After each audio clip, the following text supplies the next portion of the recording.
بسم الله الرحمن الرحيم waxaan ahay Cabduqaadir Ismaaciil Yuusuf oo ah arday dhigto iskuulka Goboldhiga Academy waxaan ku bartay koorsada sida alaab looga dalbado China iyo Dubai iyadoo loo marayo applicationada oo ah Alibaba iyo Shein maantan waxay ii suurta gashay inaan ka dalbado alaabteeda ugu horeysay aan ka dalbado marka Ilaahay idin tusiyo alaabta aan ka dalbaday Alibaba alaabta ugu horeysa waa tana waa mid ka mid alaabihii aan ka dalbaday Alibaba muuqaalkan aad u jeedin oo tar wuxuu ka tarjumayaa alaabtii aan ka dalbaday Alibaba iyadoo loo isticmaalayo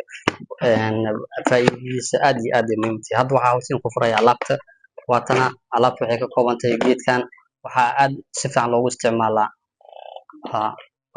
isticmaalaa marka la isticmaalayo cadayga iyo baarka burashada iyo geedka la gelinayo wuxuu aad ugu fiican yahay familka iyo dhamaan inay ku wada isticmaalaan waa productiga koowaad ee aan ka dalbaday Alibaba hadda waxaan galeynaa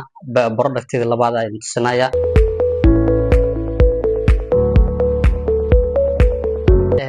productiga labaad aan dalbaday Alibaba ka dalbo waxaa la yiraahdaa white protein waaye proteinkan wuxuu aad u fiican yahay dadka oo gymka dheela iyo dadka rabaan inay miisaankooda dhimaano aad ayuu muhiim ugu yahay ayagana laga rabaa sida magarasa u dhimay muddo ayaga si fiican u isticmaal doona insha Allah taala hadda waxaan rabnaa productiga saddexaad inaan fiirino productiga saddexaad ee Alibaba ka dalbado waxaa waaye tooshashkan ka dalbaday runtii waxaa waaye tooshash aad iyo macquul ah oo isla markaana portable la qaadan karo madaxa la suran karo xarigooda waa kana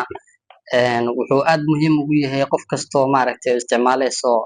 ama howl gacmeed ku qabsanayso kala sida dadka foornooyinka ka isticmaalo kale iyo dadka oo farmashiyaasha joogo oo duriimada kale isticmaalayaan wada aad muhiim u yahay waa qalab madaxa inta la surto la daarana la iftiinsanayo waaye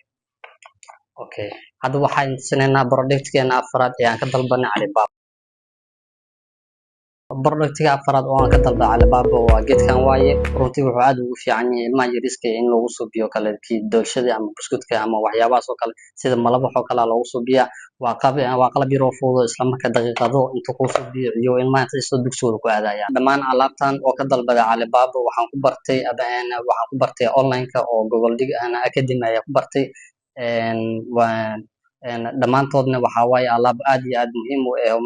oo isticmaalkooda aad muhiim u yahay waxaan u mahadcelinayaa dhamaan teamka oo Goboldhiga Academy ugu horeyso macluumada Sadiq Cabdulle Guure aad u mahadsantihiin